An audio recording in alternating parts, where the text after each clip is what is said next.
Primeira Epístola de João, capítulo 2, o versículo 15, o 16 e o 17. Todos já encontraram? Então vamos ler, queridos. Diz assim o texto: Não ameis o mundo, nem o que no mundo há. Se alguém ama o mundo, o amor do Pai não está nele. Porque tudo o que há no mundo, a concupiscência da carne, a concupiscência dos olhos e a soberba da vida, não é do Pai, mas do mundo. E o mundo passa, e a sua concupiscência, mas aquele que faz a vontade de Deus permanece para sempre. Graças a Deus. Queridos irmãos, nós estamos diante de Deus para adorar e glorificar o nome dEle da forma como Ele tem nos ensinado, como a Bíblia tem realmente ensinado a cada um daqueles que têm crido no Evangelho. E quando João está trabalhando, procurando instruir todos os cristãos que estavam aos seus cuidados, ele também enfrentou um povo que vivia em prol do saber. Ele estava enfrentando um grupo de pessoas que ele procurava sempre colocar o saber acima até mesmo da vontade de Deus. Era o gnosticismo. E quando ele trata, no capítulo 2, a respeito do assunto mundo, aqui o termo mundo, mas o sentido deste termo não é o cosmo nem o planeta, mas ele está se referindo ao sistema. Aqui que é importante, o que João está ensinando, é exatamente como o homem que serve a Deus deva, de verdade, posicionar em meio a tanta diversidade como um cristão que agrade ao Senhor nosso Deus. Então a temática aqui é: não ameis o mundo, porque o amor do Pai não está naquele que procede o amor ao mundo ou ao sistema. É bem verdade, querido, que nós estamos vivendo dentro de um sistema que não agrada a Deus, mas que, como cristão, nós temos que aprender a evitá-lo. E de que forma? Vivendo separado para o Senhor, aprendendo a viver separado para Deus. Porque todo cristão, irmãos, ele tem um padrão de vida, não porque ele criou, mas sim porque ele obedece a Bíblia Sagrada, e ela já vem nos instruindo e nos fazendo entender que viver para Deus só dá certo se procurarmos obedecer aquilo que Ele ensina. Então, quando João trata disto, no versículo 1, ele também já trata, ele vem instruindo a todos os cristãos da sua época. E como a Bíblia ela não ficou no passado, não avança só para o futuro, mas ela é presente, então todo o texto sagrado que tem vida, ela também tem uma validade a todo tempo àqueles que ouvem e que procuram obedecer. O texto, capítulo 2, o texto 1, o versículo diz: Meus filhos, estas coisas vos escrevo para que não pequeis. E se alguém pecar, temos um advogado para com o Pai, Jesus Cristo justo. Então, quando João começa a tratar do assunto que deva o homem aprender, não colocar sua mente, o seu coração, a sua alma, naquilo que o sistema tem criado, que o sistema tem oferecido, então este alguém, querido, tem colocado plenamente a sua vida para fazer a vontade de Deus, para viver como a Bíblia ensina. Mas como também sabemos que todo ser humano é falho e fracassa, Aí João começa a ensinar e dizer: olha, se porventura um dos filhos de Deus, ele trata com a expressão meus filhinhos, ele diz bem claro: estas coisas eu vos escrevo. Que coisa é esta? É todo o capítulo 1, trazendo uma instrução para aqueles que estavam ouvindo, para entender que mesmo no fracasso humano, na falha humana, mas que o homem deva compreender que se ele pecar, se ele falhar, ele tem um advogado, e este advogado é Jesus Cristo de Nazaré, que está pronto a todo tempo, irmão, a perdoar a cada um que chega a ele com o coração humilde, com o coração aquebrantado perante o Senhor. Mas quanto ao texto que nós lemos, que João começa dizendo assim: não ameis o mundo. Querido, este mundo que é o sistema hoje, nós temos visto quanto ele tem sido bombardeado em meio à igreja evangélica, em meio àqueles que têm se colocado para servir a Deus, buscado realmente uma vida que seja padronizada com a palavra, que seja realmente aquilo que o Senhor tem ensinado. Mas a diversidade da vida tem sido imensa. Nós temos encontrado hoje, querido, hoje dentro de uma matéria, que é aquela matéria da sociologia, o quanto a sociedade ela está fragilizada. Por quê que ela está fragilizada? Porque o homem, diante daquilo que ela está vivendo, tem aderido mais à vontade humana do que propriamente à vontade de Deus. E quando isso acontece, sociedade é frágil, família também está fracionada e mais ainda enfraquecendo, porque tem dado mais espaço no seu coração para aquilo que o sistema tem oferecido. E quantas famílias hoje, querido, estão realmente fracas quando se trata de Deus, quando se trata da fé cristã, porque não sabe mais a quem servir, não sabe mais a quem está servindo, qual é realmente o Senhor daquele que tem se colocado diante de Deus e aqueles que têm se colocado diante de um sistema. Quando eu estou tratando do sistema, aí nós vamos penetrar em toda aquilo que chamamos hoje a globalização. E esta globalização tem incluído, irmãos, um acréscimo muito grande da tecnologia, que muitas pessoas têm aderido a acusar os itens da tecnologia como sendo os carrascos da vida. Mas quando a gente lê a Bíblia Sagrada, a gente vê Marcos capítulo 7, verso 21, explicando que aquilo que o homem come não contamina. Não contamina. Mas o que contamina realmente de verdade é o que sai de dentro do homem. O que é que tem levado a essa fragilidade muito grande em meio à família, e automaticamente, quando a família está frágil, a igreja começa também, querido, vivenciar essa fragilidade. É porque o sistema está aderindo em muitos corações. É aquilo que eu não concordo muitas das vezes quando alguém prega, ou até mesmo em uma conversa, chega a dizer que o mundo está adentrando na igreja. Eu nunca concordei, nunca vou concordar com essa expressão, com esse termo. Porque o mundo só entra a quem permite que ele entre.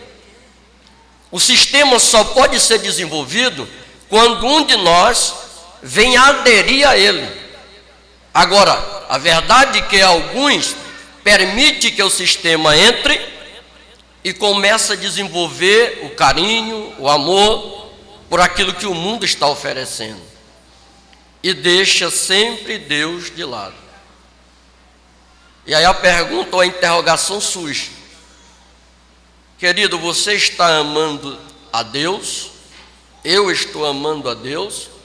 Ou eu estou mais me agraciando com aquilo que o sistema está oferecendo? Nós temos tido muitos meios tecnológicos como carrasco, mas na verdade precisa ser limpo. É o coração espiritual de cada um de nós. É este que precisa ser purificado, limpo, para que o mundo não tenha espaço, para que o mundo, o sistema não tenha lugar, mas que devamos aprender com aquilo que Paulo escreve à igreja de Corinto, a primeira carta, capítulo 3 e versículo 16. Não sabeis vós que sois casa e morada de Deus e santuário do Espírito Santo? Aonde Deus mora, não tem espaço para o sistema mundano. Aonde Deus está, não tem espaço para aquilo que desagrada a Deus. Então precisamos focalizar nossa mente, o nosso coração espiritual em Deus, confiar naquele que pode todas as coisas, acreditar na sua santa e poderosa palavra e procurar vivenciar o que Deus tem nos ensinado. E não somente, querido, procurar muitas das vezes agradar ou massagear o ego de alguém. Não é assim que Deus quer a igreja dele. A igreja que ele comprou com seu sangue carmesim puro é uma igreja que anda de acordo à santa e poderosa palavra. É uma igreja que o mundo não tem lugar. É uma igreja que todo momento está preparada, esperando o dia do arrebatamento da igreja. É uma igreja que não está vivendo a ignorância a respeito deste momento. É uma igreja que está pronta a todo momento a dizer assim: Senhor, eis-me aqui. E quando a igreja está dizendo esta palavra que surge de dentro dela, quando eu estou falando agora eu estou falando da igreja de Deus, o organismo, que é cada um de nós, não é a organização, porque a organização é coletiva. O organismo é cada um de nós, preparado para entrar no céu de glória, para viver com Deus. Mas todos quantos estão preparados para viver com Deus, irmãos, anda de acordo à santa, poderosa palavra. E sabe o que muitas das vezes tem nos prendido nesse sistema? É porque muitas das vezes a nossa parte humana, ela tem se apegado àquilo que o sistema tem nos mostrado, tem nos revelado. Mas de acordo com o que a Bíblia nos ensina, amados irmãos, quando nós lemos a primeira carta de Corinto, a segunda carta de Corinto, Paulo começa a escrever esta igreja, o capítulo 4 e verso 4, ele começa a ensinar e dizer que o Deus deste século cegou o entendimento de todos os incrédulos, para não ver a glória do Evangelho de Deus. E quando trata desta expressão da palavra incrédulo, a gente só associa as pessoas que ainda não são evangélicas. Mas não é só assim, querido. Porque muito no nosso meio tem pessoas que deixaram o sistema impregnar a sua vida, que não tem mais o evangelho efeito no seu coração. Que a gente não começa a ouvir o evangelho de Deus produzir o que a palavra ensina. Então, incredulidade não está só lá fora porque alguém não é crente. Jesus, certa vez, querido, conversando com os seus discípulos, ele tratou de assunto que veio acontecer logo, que era o momento do Calvário, que era a ressurreição depois do sacrifício vicário. Mas quando Jesus morreu na cruz do Calvário, os seus discípulos ficaram amedrontados de uma forma, irmãos, que esconderam-se dentro lá, dizem que era o cenáculo, onde ele estava escondido. E precisou Jesus Cristo, depois da ressurreição, com o corpo já, querido, transformado, penetrar, transcender aquelas paredes, aquele lugar, para que eles viessem agora receber dele, que de uma linguagem figurada, o texto diz que Jesus soprou e eles receberam o Espírito Santo, receberam o poder de Deus. E ali aquele poder encorajou o discípulo para que eles pudessem agora proclamar o Evangelho e continuar dizendo que o Senhor é Deus, que Ele é verdadeiro, que Ele foi crucificado, mas agora ressuscitou e vive para sempre. Aleluia! E o mundo está aí, querido, tentando atrapalhar o evangelho poderoso de Deus. E o inimigo das nossas almas, Satanás, João 10:10 a parte A, esclarece muito bem quando diz assim: o ladrão veio somente roubar, matar e destruir. Queridos irmãos, igreja de Deus, se toda a igreja colocar esse texto na mente e começar a dizer para si mesmo: Deus está me ensinando, Deus está me instruindo, que o inimigo da minha alma, o inimigo de Deus, ele tem tríplice a sua missão e também seu objetivo. Sabe de que forma que o inimigo ataca Deus e pode até ferir Deus? Aqui, querido, eu não estou criando sentimentos humanos, mas é quando um de nós desvela o pé e deixa ele nos conquistar para que nós passamos para o seu lado. De que forma? Pecando contra Deus. Então, quando nós pecamos contra Deus, nós estamos dentro do curso mundo, que é o sistema que Deus autorizou que ele agora dominasse. E o texto como base é 1 João 5,19, quando nos diz assim: o mundo jaz no maligno. O sistema, quem tem esse controle permitido por Deus, é realmente o inimigo de nossas almas. Então ele não vai produzir nada que vai nos conduzir a viver uma santidade, que vai nos preparar para o arrebatamento. Não. Tudo que ele vai produzir é para nos tirar da presença de Deus, é para nos tirar lá da presença do Senhor.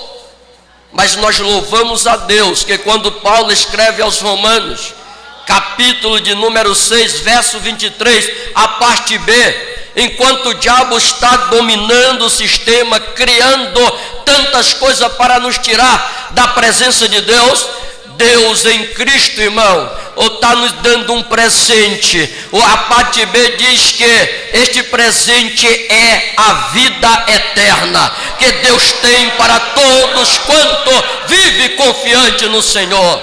Deus tem um presente para cada um de nós. Deus tem um presente. Sabe quem é o presente, irmão? É a salvação das nossas almas. É Jesus Cristo de Nazaré.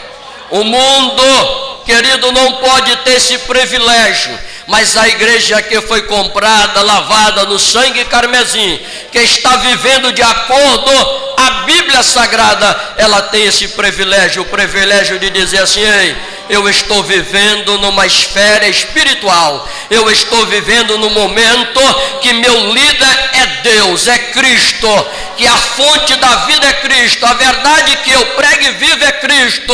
O mundo não pode me tocar, não pode, porque Jesus Cristo de Nazaré, todo o tempo, irmão, está pegando em nossas mãos e nos orientando o caminho que devemos andar.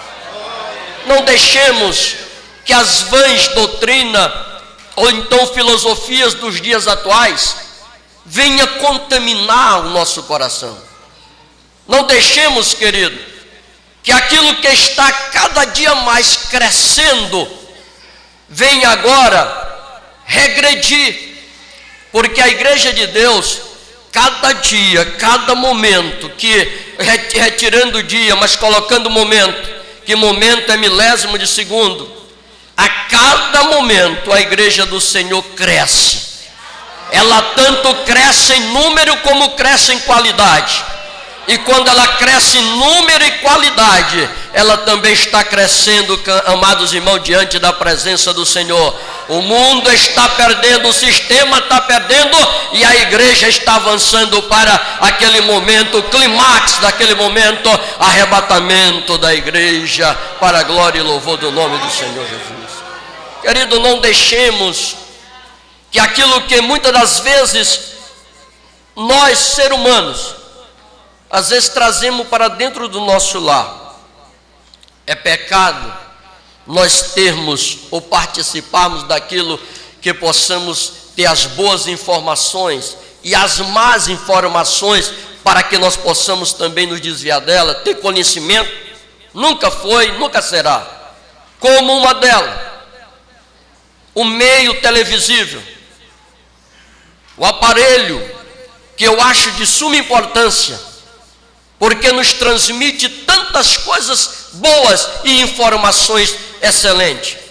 E alguém às vezes diz assim: mas por que eu chego na casa de um certo irmão e ele está usando aquele meio televisível para um fim que não agrada a Deus? Mas não é o aparelho que é o erro. O que está acontecendo é que está havendo uma manifestação da vontade humana naquele momento. E a vontade humana, ela nunca vai realmente agradar a vontade de Deus. Sabe por quê? Porque quando a gente lê João, o Evangelho, capítulo 4, verso 23 e 24, a vontade de Deus está ali ainda. Porque o texto, João escreve, e ele está dizendo assim, que ele procura os verdadeiros adoradores, que o adore em espírito e em verdade.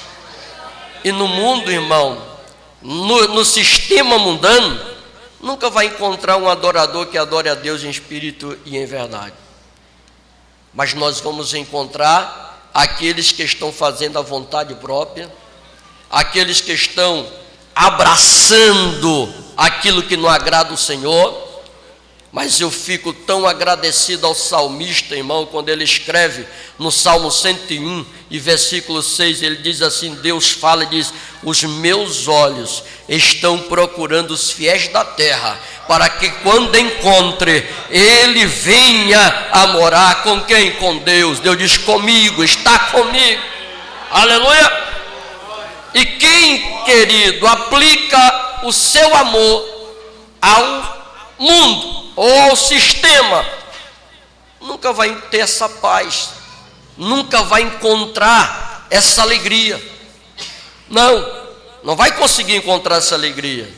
Sabe, quando João está tratando o versículo de número 16, quando a gente acorda para compreender o que ele está ensinando, ele diz assim: olha, porque tudo que há no mundo, a concupiscência da carne, que é o desejo carnal, a concupiscência dos olhos, que é também o desejo dos olhos, aquele que avança, aquele que quer, muitas das vezes, tomar posse, como é também a carne.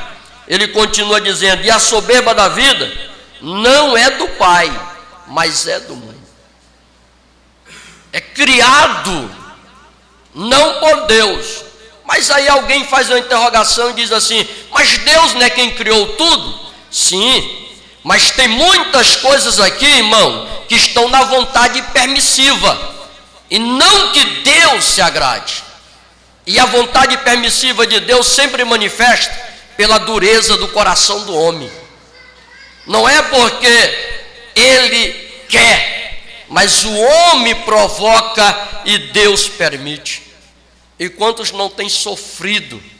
Quantos não têm, querido, estado em situação tão difícil, mas tão difícil mesmo, e não entende por quê? É porque teu sentimento não está em Deus. Ah, irmão Marcos, pastor Marcos, você não me conhece, você não sabe a minha fé diante de Deus. É verdade, mas tem um Deus que Hebreus capítulo 4 e verso 3 diz que todas as coisas estão nuas e patentes aos olhos de Deus. Deus sabe quem tu é, Deus sabe quem eu sou. Deus vê o profundo do nosso coração. Aquilo que eu não vejo, Deus está vendo. Aquilo que você não vê, Deus está vendo. E Ele sabe, amados irmãos, quanto muitos têm se apegado, porque têm vivido o egocentrismo neste mundo. E diante de Deus, ego não tem valor. O que tem valor é a vontade do Deus Todo-Poderoso. Deus é quem predomina na igreja e continuará predominando na igreja. Aleluia! Aleluia! Então, queridos irmãos, está no momento, está na hora de cada um de nós começarmos a fazer reflexões, mas que estas nossas reflexões, ela possa sempre ter o feixe na reflexão ou na palavra do Deus Todo-Poderoso, que é a verdade, que é a bússola de cada crente, que é o caminho para nós entrarmos no céu. Sem a palavra não poderemos acertar o caminho do céu, mas quando nós estamos obedecendo a palavra de Deus, o mundo perdeu, o diabo perdeu e continuará sempre perdedor, porque nesta igreja, queridos amados irmãos, é Deus que é o nosso Senhor, é Deus que é o líder da igreja. Aleluia! Então não ameis o mundo, não deixa este sentimento tomar ou fazer parte da tua vida. Não. Mas aprenda a entender, querido, que o Senhor Jesus Cristo de Nazaré, esse que nós confessamos como Senhor e Salvador da nossa alma, Ele está aqui. Mas antes dele estar no nosso meio coletivo, sabe por que, igreja, ele está aqui coletivamente conosco? Porque quando tu entrou aqui, quando eu entrei aqui, ele está no meu coração, no teu coração primeiro. Ele reina dentro de nós primeiro. Aleluia! É a razão de nós estarmos neste lugar, porque o Espírito Santo nos conduz a vir congregar, ouvir a palavra, aprender com Deus, a dizer: meu Deus, o mundo que tenta me envolver, ele nunca vai me envolver, não é porque eu sou capaz, é porque Jesus Cristo mora dentro de mim, é porque eu escolhi servir a Deus, porque eu escolhi. Estarei vivendo dentro de um mundo que tem um sistema, mas nunca vou me contaminar. Sabe por quê? Porque Jesus vai estar sempre me ensinando o caminho que eu tenho que andar. Jesus é o caminho, é a verdade e é a vida. E ninguém vai ao Pai que não seja por Jesus Cristo de Nazaré. Não amemos o mundo, querido. Não deixemos este mundo nos contaminar. Não deixemos que o mundo venha engoldar o nosso coração. Não. Mas vamos aprender com o Senhor, porque tudo neste mundo, João começa a ensinar, o versículo 17, ele diz assim: e o mundo passa, todo o sistema vai terminar, vai passar. É o mesmo, querido amado irmão, a pregação da palavra de Deus, ela vai cessar, porque lá no céu de glória, nós não precisaremos pregar. Pregar é aqui, ensinar é aqui. Mas lá no céu de glória é lugar para santo, que adora, que glorifica, que canta, que esteja dizendo: santo, santo, hosana nas alturas ao Deus que é todo poderoso. Esse sistema vai terminar, queridos irmãos. Esse sistema vai findar. Mas a igreja lavada no sangue do Cordeiro, ela vai estar eternamente no céu de glória. Ela vai estar lá. Aleluia. Mas o sistema vai passar. João disse: ei, o mundo passa. O sistema vai passar, o sistema vai terminar. Mas o santo de Deus não. O santo de Deus vai sair desta terra.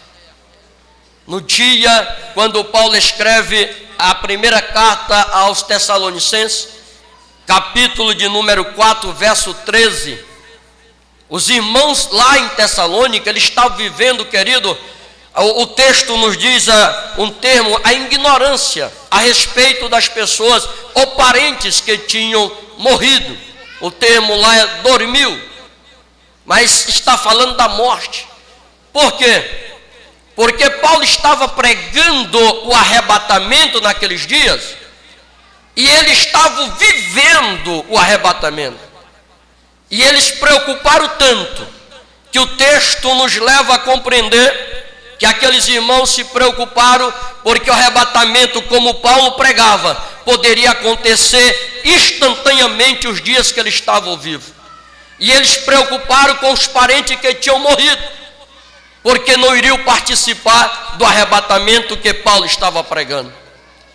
Aí Paulo continua a pregação e começa a explicar sobre a ressurreição dos mortos. Que quem morreu em Cristo, quem morreu servindo a Deus, quem morreu naqueles dias sem se contaminar com o mundo, está guardado no Senhor Jesus Cristo. E quando Deus der a ordem para que o arcanjo venha ao toque da trombeta, todos que morreram em Cristo ressuscitarão primeiro. Então Paulo começou a ensinar isso aos crentes ali em Tessalônica, para que pudesse o coração de cada um agora abrir a certeza: se aquele meu parente morreu servindo a Jesus, ele não está perdido, ele será o primeiro que vai participar do arrebatamento, porque a ordem é: eles irão ressuscitar primeiro, e os vivos depois, em momento, serão transformados e juntarão, e agora transcenderão as nuvens, chegando à presença de Jesus Cristo e entrando no céu de glória. Aleluia! Então, irmãos, não deixe o mundo ser um obstáculo na tua vida. Não deixe o mundo apresentar uma beleza nem em área nenhuma da vida. Na estética, seja em qualquer área da tua vida, não deixa. Porque o sistema está produzido pelo inimigo de Deus e também constitui-se inimigo nosso. E ele está trabalhando para isto. E é incansável, ele não dorme. Como Deus não dorme, ele também não dorme. Então, querida igreja de Deus, se os dois não dormem, então escolhemos servir a melhor parte. E a melhor parte é o nosso Senhor Jesus Cristo de Nazaré. A melhor parte é dizer: Senhor, eis-me aqui, faz de mim o que tu queres. Eu quero ser instrumento, é teu e não do mundo. O mundo deve ser cansar ou não, ele vai terminar, ele vai passar. Mas a igreja lavada no sangue do Cordeiro, ela vai continuar lá no céu, adorando, glorificando e exaltando o nome daquele que vive e reina para sempre. Aleluia! Então devemos estar firmes no Evangelho do Deus vivo, irmãos. Devemos estar acreditando sempre. A palavra é a boca de Deus nos orientando, e o pastor, ou o pregador, ou aquele que Deus quer usar, porque eu acredito que Deus usa quem Ele quer, a hora que Ele quer, e quando Ele usa, Ele fala, é Deus usando também para dizer: eu quero a minha igreja do jeitinho que a minha palavra está ensinando. Aleluia! Como filho amado, como Paulo escreve aos Efésios capítulo 5, como filho amado. Aquele capítulo é um padrão de vida de santidade, como herdeiro de Deus, co-herdeiro em Cristo. Igreja, Jesus Cristo nesta noite, Ele está te dizendo exatamente através da palavra isto: não deixe o teu coração se enganar com as pequenas, eu vou usar aqui uma linguagem iguaria deste mundo, com aquilo que você entende que faz uma pausa ou não, mas deixa Deus esclarecer a tua mente com a santa e poderosa palavra. Não ameis o mundo, querido. O mundo vai terminar, ele vai passar. E o texto continua dizendo: e a sua concupiscência, mas aquele que faz a vontade de Deus permanece para sempre. Aleluia! E quando a gente começa a ler o texto da Bíblia, Romanos capítulo 12, aí Deus começa agora a tratar assunto conosco interessante, irmão, que para uma aplicação daquele texto, tem um termo que ele diz assim: olha, apresentei o vosso corpo como sacrifício vivo e agradável ao Senhor. Aleluia! Pense nisso. Como é que você está apresentando a tua vida para o Deus eterno? Quando ele está dizendo corpo vivo, ele está tratando de cada pessoa, de cada alma. Como é que tu estás diante do Deus eterno? Como é que teu coração está agora, querido, preenchido de que vontade? A vontade humana, a vontade de Deus ou a vontade da carne? Deixe Deus falar contigo. Porque nesta noite, se tu quiseres, se de alguma forma ou algum momento o mundo tentou engoldar o teu coração, Jesus Cristo nesta noite está te dizendo assim: ei, nesta noite Ele quer fazer um milagre na tua vida.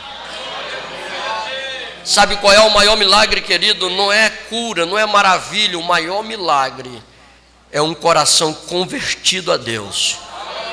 É uma vida que se converte a Deus. E eu não estou falando de conversão emocional. Eu estou falando, apesar de entender que mexe com o nosso emocional, mas eu estou falando daquela conversão que você diz para Deus: Senhor, eis-me aqui. E quando tu diz eis-me aqui, desaparece mundo, desaparece sistema, desaparece ego, desaparece tudo, porque Jesus encontra espaço para morar, encontra espaço para habitar. Deus, nesta noite, Ele se encontra neste lugar mais e mais ainda, e na tua vida mais e mais ainda. E agora te digo: não ameis o mundo, porque se tu amares o mundo, o amor do Pai não está em nenhum que está manifestando amor ao mundo. Não faça isso. Deixa Jesus tomar você nos braços. Sempre alguém, às vezes em oração, diz assim. Alguém em oração, às vezes a gente ouve alguém dizendo assim: eu vou pegar na mão de Jesus. Deixa Jesus eu pegar em tua mão.